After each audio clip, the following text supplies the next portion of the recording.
Kim Shadoan from the Lipscomb University Office of Public Relations and Communications.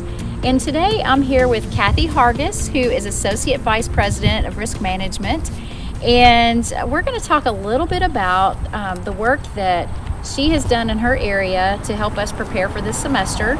In the area of risk management and a lot of other things. So, Kathy, thanks for joining me for a few minutes. Thanks, Kim. Thanks for having me today. Well, sure. It's an honor. We've been working together. We've been working together a lot, haven't we? For the past 6 months, we've been working very closely, but it's been a labor of love, put it that way. Yeah. So, definitely. Well, before we get into the details, I would just love for you to talk a little bit about yourself and kind of the role that you have here at Lipscomb and maybe some of what you did before you came to Lipscomb. And you've been here 10 years?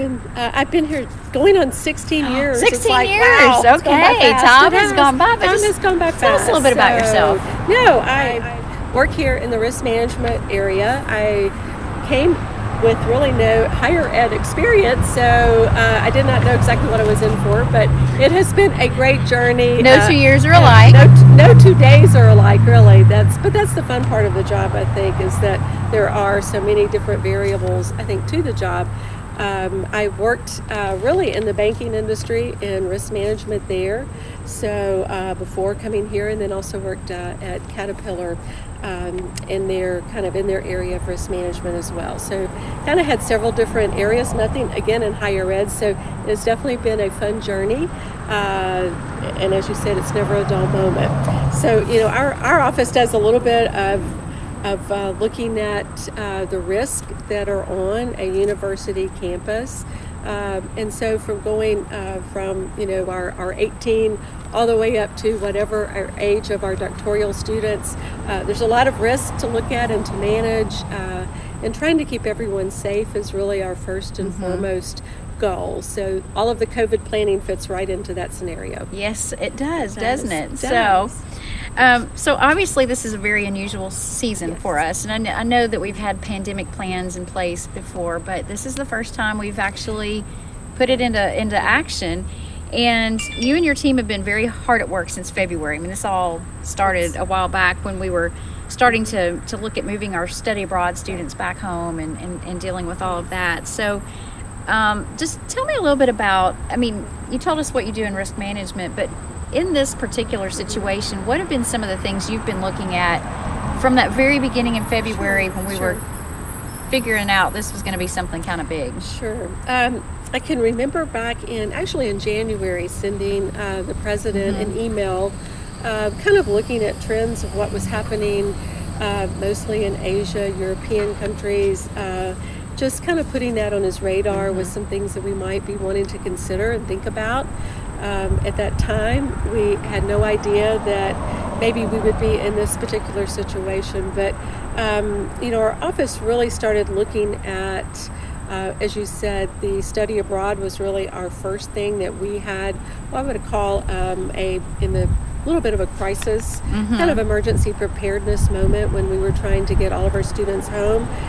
From there, obviously, we kind of jumped into, our campus here and making sure that we were thinking broadly and strategically about, all of our plans in place. As you mentioned, this isn't the first pandemic. We had SARS and H1N1, and we actually had a pandemic plan from a number of years ago that we resurrected to try to kind of work on that and adapt it to this new pandemic, and try to come up with the right protocols that we have from a university standpoint to keep not only our students safe, but then our employees, our faculty and staff. So that's really kind of the 50,000 foot, I think, viewpoint that we were kind of working with. And so I know, in the spring, there were things that had to happen, not just students coming in, but, disinfecting the campus and all that. In the summer, you all have really, really worked a lot on that. So what are some of the things, and I know you were talking to me a few minutes ago about just some of the cleaning protocols and all of that. So tell us what we need to know about what you've been doing this summer and what we might expect this fall. Sure.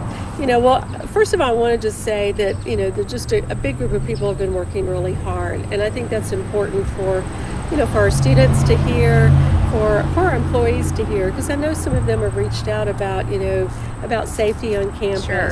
And I think that's really key for them to know that there's a big team that has really been working on this. We're kind of all in this together, and kind of drilling down on really our campus. We have a great housekeeping staff, Sure.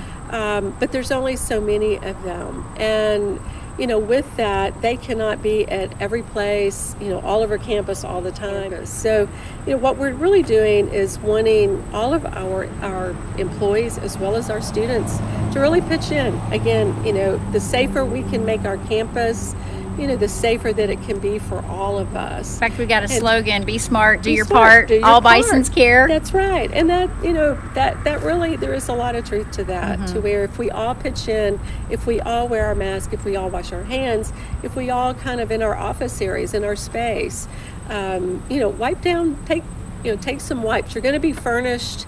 All offices are going to be furnished with a lot of supplies. All of our classrooms will have, cleaning supplies furnished to them, and that will be wipes and hand sanitizer, and also like spray bottles. We're going to ask students to chip in and take 10 seconds, wipe off your desk.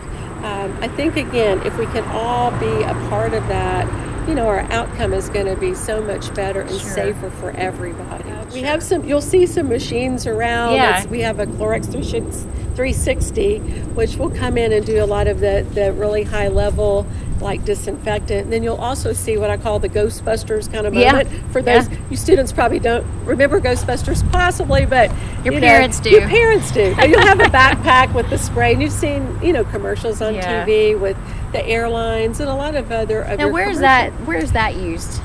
That will be used.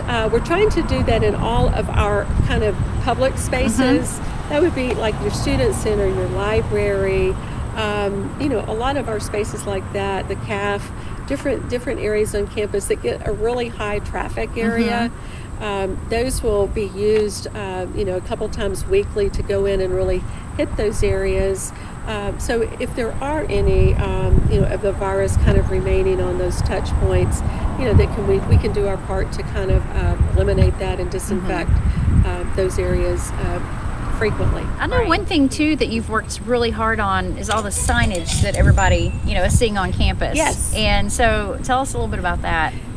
You will see. They're very bright. They're very yellow. bright They're gold. and yellow. We tried to have a concise and a uniform, signage. And, hopefully you won't see it posted everywhere, but almost everywhere, but almost just not everywhere. We've got the floor decals, and mostly they're just visual reminders for us. Sure. We try to be very mindful of placing those in areas that would be helpful for everyone to just remember that those things are important, and hopefully that will trigger something to where you'll be like, oh yeah, I've got to do that. You'll see the standing hand sanitizers around. Please use those. We have tried to place those strategically in areas where people will be coming and going. So when you come in a building, if you open the door, hit one of those hand sanitizers. We ask you to do that. All of those what I would say small things in some regard that we can do will really keep our campus vibrant, keep us going, keep us all here for the semester. Right. Again, if we do our part. So today we have students moving into the residence halls. First day. It's really exciting. It is exciting. So what are some tips that you would have for students in their living spaces to be as safe as possible? As I was mentioning, we do have a lot of supplies that we have delivered to all the dorms. So, I think just keeping your area neat, wiping down your sink, those touch points, the door facings, the door handles, those types of things.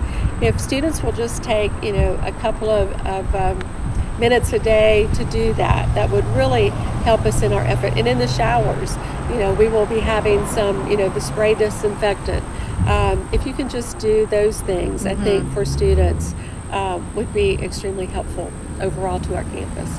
And I would think too, don't eat and drink after each other. No. I mean, anytime, that's always a concern. That's a concern. And as we head into the flu season, and things, I mean, we've also got that to be thinking about as we enter the fall. And so those are just good general health things overall, not just dealing with COVID, but just in general for any type of communicable disease type of thing that's out there. And I would think for employees too, at home, there are a lot of things we can do to mitigate the risk, but then in our offices, and you mentioned the supplies, but I would think too, just being mindful of, shared coffee pots or Keurigs and wiping it down maybe, and wiping those things down, microwaves, refrigerators, those types of things. Now, we have asked this semester, and I know this is a little bit of an inconvenience, but for the kitchens that are in our dorm, our specific dorms, those are going to be kind of closed for the fall, and those would be like the community, not necessarily like the village where they have them in their apartments. Not in your apartments, but more the communal type kitchens, where we're all kind of guilty of this. We'll go in and get something to drink, leave it in the sink, somebody has to clean it up kind of moment. So just for the safety of the whole community, we felt that was a very wise thing to do. It's also a recommendation of the CDC that we do that. So we did make that change this fall, and we understand that that's a little bit of an inconvenience, but we hope that people will be, work with us on that and understand the reasoning behind having to do that. Right. So what else do students or employees need to know about risk management and COVID, that we might not have discussed, or just in general, there are other things that go on during a semester that we want. There are, this particular year we have developed, one of the new things is the Lipscomb Ready app that we have put in place. Believe it or not, this was coming out long before COVID was even thought of, and we were working on that back in the fall. And really the Lipscomb Ready app was originally designed to take the place of the Bison alert system, the Bison alert system, because we've had that now since probably 2008, right after Virginia Tech. And the Bison alert was really used as our main communication system in the event of emergency on campus.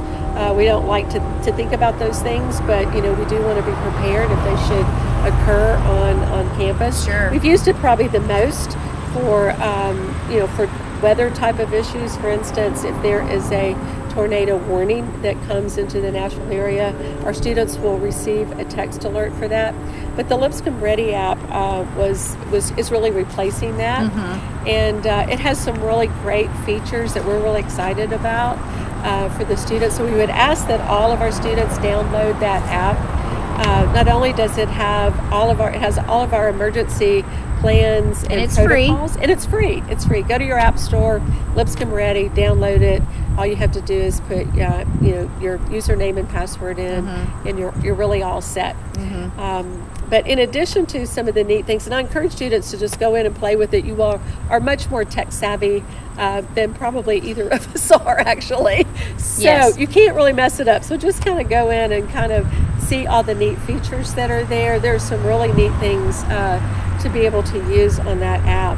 But since COVID came along, we also added a banner at the top that is the COVID-19. And with that, it has all of our plans that we've been working on all summer included on that section. It's on a touch point on your phone or your device.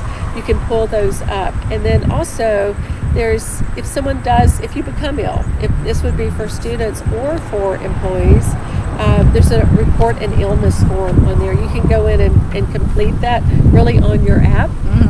And then also there is the self-assessment tool that we really are encouraging all of our students and our employees to really use. And it will just walk you through. It probably only takes 5 seconds to do. It's not going to be a lot of your time, but will really prompt you through, if you thought about all of the possible symptoms that go along with COVID. And sometimes I think there's some of those symptoms that we don't really think about. Sometimes I'm like, what were all those symptoms? Because the list kind of gets longer. So it prompts you through that and lets you know if you're clear to come to work or come to, to class. And if along the way something that you kind of have a red flag with, it will also tell you, the next step in what you need to do, which would be probably to contact our clinic or contact your primary care physician and those types of things. And it really is just a nice checklist of things to keep us, again, another way to keep us all safe. Right. I think what I like about it is you can request a Bison Walk. You can. With it, or let your friend know if you're, Right. walking, to a parking lot Right. or, something like that. So It is a really neat app. It will, like for instance, if Kim, if you were working late, which I know you do sometimes, and you had to park, let's say at Stokes, you can always request security to come and, escort you there. But this is also another feature that it has, that you can, can click on the button on the Bison Walk, and someone can really make sure that you are walking, that you're still continuing on, and that you reach your destination safely. And it's just a really neat feature to one more tool in our toolbox. Oh yeah, that's great. I hope It everybody is. downloads I hope that so. And uses it. and uses it. So Yeah. how would somebody find out more information or contact you? We have on the app again. The app. We have our policy downloaded there, and there's also a way to just communicate with me or report an incident. So in addition to that, I want students to feel free to reach out at any time. You can email me or give me a call, and I'm What else might students or employees need to know that we haven't discussed? Wow. Seems like we've talked about a lot of different things. I appreciate everybody being, I think this semester of all semesters, I think we need to have patience and grace with one another. I think that with all that's going on in the world, that's just a really important thing for us to keep in mind overall when we're dealing with people in general. It is a difficult time, and you never know for sure what someone else is going through, and what difficulties they have had. And so I think, as Christians and as people who love each other and want to provide a really good campus environment, that would probably be one piece of advice that I would give to everyone out there as we start this journey together for the fall. And it will be a journey. We have to, I want to say that we will have cases. I want people to know that, but that we have put some really very good plans together for when that occurs, and I don't want people to panic or overreact. That is going to happen. We already know that, so prepare for that. Know that is going to be a possibility when we go along in the fall. And I think one thing I wish that we could express is just how deeply the people who have been in the trenches in the last few months care about the well-being and health of our students and employees. I know there have been folks working literally around the clock for the last five and a half months, and it's hard to express, and it's something that just you have to show. But I think if people could really understand the care. That's true. And I think everything that we have done has been out of, I think, the love and safety for our students as well as our employees. And so I think that has been at the core of everything that we've done. And I know sometimes maybe some of the new rules that are with us, all of us, aren't really popular. I have to say, it's not popular to me all the time. But I know that if I do my part, I'm going to help someone else. And I think that really is an important piece, for everyone to be thinking about, not just yourself, but be thinking about, someone else and how that may impact them. And that if you doing your part will make a difference, then it's all worth it. It's all worth it. Well, that's probably a really good note to end on. Thank you so much for spending some time with us today out here in the beautiful, beautiful Nashville afternoon. So thank you for this opportunity, and we're thrilled to have everybody back and looking forward to a great semester. Yeah, looking forward to a good semester.